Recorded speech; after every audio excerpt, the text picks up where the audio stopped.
que Eliseu envia um profeta daquele para ungir a Jeú como rei.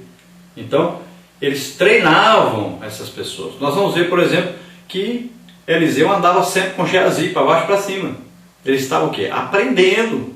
Estava bem pertinho ali do seu líder, aprendendo tudo que ele fazia, para onde ele ia, o que ele falava, como é que ele agia. E ele dava exemplo de integridade, né? De coragem, intrepidez, dava exemplo aí de honestidade, de humildade. Então, aqueles servos, né? Aqueles aprendizes, aqueles discípulos iam aprendendo. E o verdadeiro discipulado é quando o próprio discípulo passa então a também praticar. Assim como Eliseu era discípulo, passou aí 7 anos sendo discipulado por Elias, e quando ele sai então para assumir o lugar de Elias, vamos ver que ele copia o seu mestre. Ele age da mesma maneira e até superior ele é a Elias. Ele melhora o relacionamento com as pessoas. E nós vamos ver que ele demonstra um grande amor pelas pessoas. O amor de Deus era derramado nele e ele saía ajudando as pessoas necessitadas. Nós podemos olhar aí que muitas vezes o profeta agia não debaixo da orientação. Tinha situação que ele deveria ele mesmo tomar uma decisão. O que fazer nessa hora? E vamos ver que alguns até tomaram decisão errada, né? Como aquele profeta que foi falado para ele: olha, não pare, não fale na casa de ninguém, não converse com ninguém, vai lá e faz o que Deus mandou e volta e pronto. Mas ele foi, passou na casa de um profeta desviado e acabou morrendo por causa disso, porque não obedeceu a palavra de Deus. Vamos ver 2, então, encorajamento. Os expositores bíblicos observam que Eliseu não limitava o seu ministério à pregação itinerante e à operação de milagres, mas agia também como um supervisor das escolas de profetas. Ele fornecia instrução e encorajamento aos jovens que ali estavam. O contexto de 1º e 2º de Reis não deixa dúvida de que Elias e Eliseu muito preocupavam-se em transmitir às gerações mais novas o que haviam aprendido do Senhor. Nessas escolas, portanto, esses alunos eram encorajados a buscar uma melhor compreensão da palavra de Deus. Não há objetivo maior para o educador do que encorajar o educando a buscar a excelência do ensino. Então nós vemos aí, através da palavra de Deus, que era ensinado, era encorajado esses profetas. Encorajado aqui a estudar a palavra de Deus, a orarem muito, a jejuarem, né? Era encorajado a eles também de quê? De terem coragem de transmitir aquilo que Deus iria dizer para eles. Então eles teriam que arriscar suas vidas. Vamos ver o exemplo aí de um profeta, né, que foi enviado a ungir o rei, e foi dito para ele: olha, não fale com ninguém, chama o rei sozinho lá no lugar separado, unge ele rei e sai fora, vai embora, corre. Então era uma orientação, ele estava arriscando a sua vida. Então muitas vezes o profeta arriscava a sua vida, como Elias arriscou a sua vida. Então era preciso o quê? Um encorajamento. O mestre, né, o professor deve encorajar os seus alunos, incentivá-los não só a estudar a Bíblia, mas também a terem intimidade com Deus, a receberem aí os milagres de Deus em suas vidas, em seus ministérios. Então o professor está aí para incentivar, para estimular os seus alunos a buscar as coisas espirituais. Na parte 3 nós vamos ver o currículo das escolas de profetas. Tópico 1, a escritura. Tópico 2, a experiência. Número 1, então, a escritura.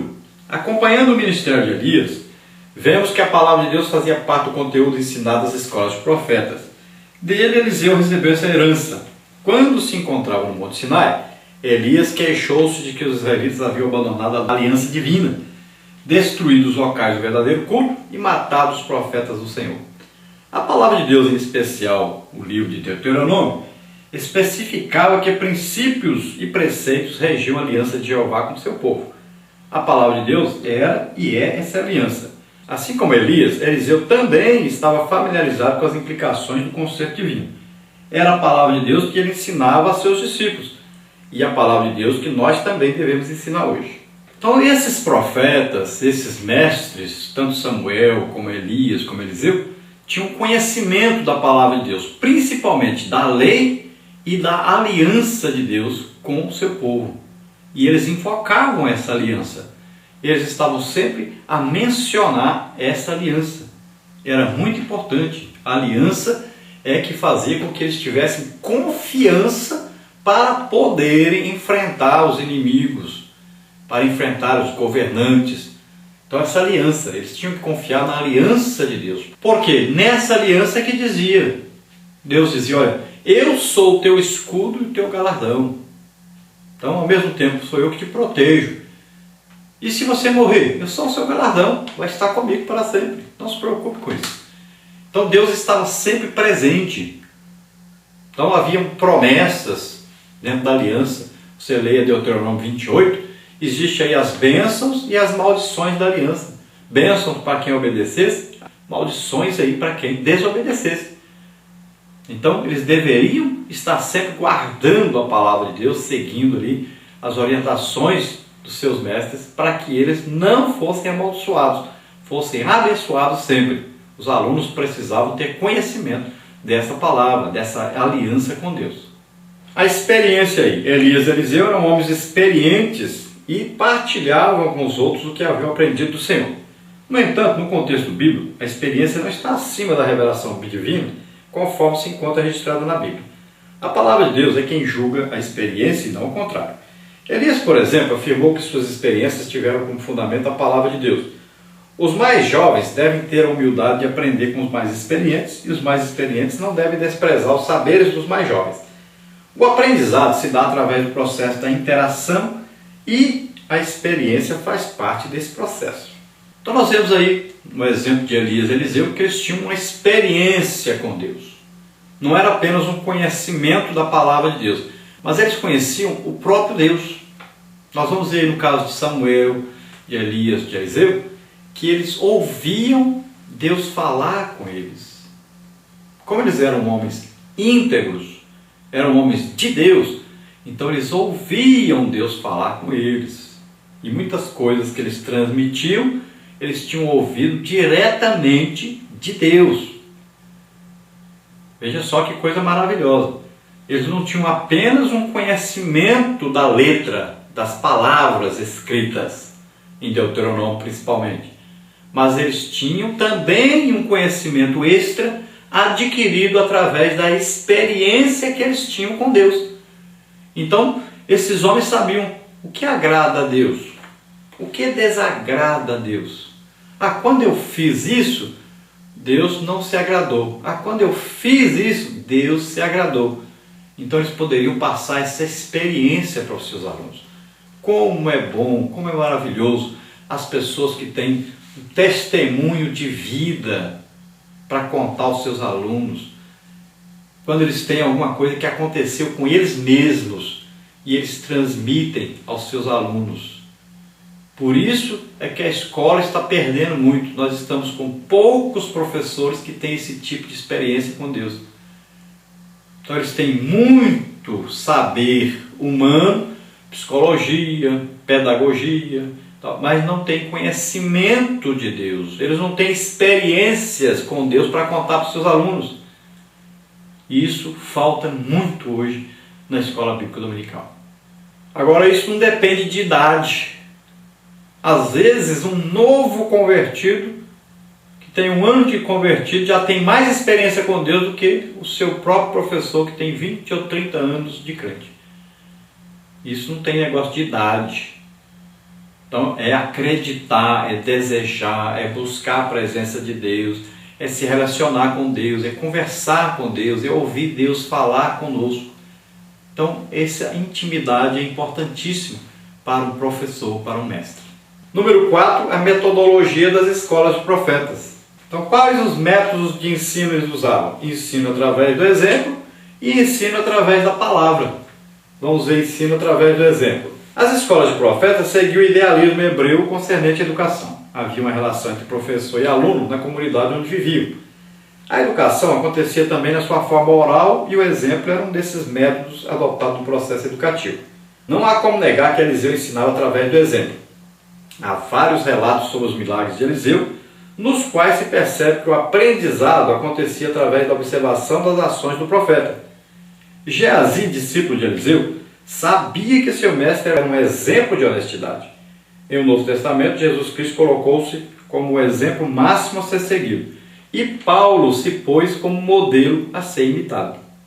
Então, gente, não há como negar que o ensino era dado como um exemplo. A pessoa convivia no meio das pessoas. Os alunos da escola conviviam com o seu mestre, acompanhavam ele, ficavam olhando o que ele fazia, como é que ele agia, se ele falava sempre a verdade, se ele agia com destemor, com honestidade, se ele não aceitava presentes, se ele não aceitava se corromper. Então, os alunos estavam presentes ali o tempo todo. Eles aprendiam com o exemplo do seu mestre. O seu mestre tinha que tomar muito cuidado, porque se ele errasse, os seus alunos errariam depois. Então, ele era um espelho, é um exemplo para os seus alunos. E isso o professor deve se preocupar hoje. Todo professor da escola bíblica dominical deve ser um homem de oração, de jejum, de evangelismo, um homem que é usado por Deus em sinais, prodígios, maravilhas, é usado para impor as mãos sobre as pessoas e receber o batismo com o Espírito Santo, receberem cura, receberem libertação, porque ele é exemplo, ele é espelho para os outros. Então, se os professores não dão exemplo, muitas vezes são até o péssimo exemplo. Nós temos visto por aí professoras jovens dando aula para crianças e as professoras usando mini saia, excesso de pinturas, são professoras que andam em tudo quanto é show, com namoros escandalosos. O que vão ser essas crianças quando se tornarem aí adolescentes ou adultas? São um péssimo exemplo. Então, temos que tomar cuidado com isso. O professor que não chega na hora, seus alunos começam também a não chegar na hora. Professores que não evangelizam, não ganham almas. Professores que não acreditam no poder de Deus. E vão passando isso para os alunos. E os alunos vão, ao invés de crescer espiritualmente, eles fazem é cair espiritualmente. Então, professores, sejam exemplo aí. Sejam exemplos realmente para os seus alunos. Então, Geazi, por exemplo, ele sabia que Elias não se corrompia e sabia que aquele que ele andava com ele, o Eliseu, não se corromperia também. Mas ele se corrompeu, apesar de saber pelo exemplo que não deveria fazer aquilo. Ele fez e tentou até esconder, mentir, porque ele sabia que estava errado. Ele tinha aprendido que aquilo era errado.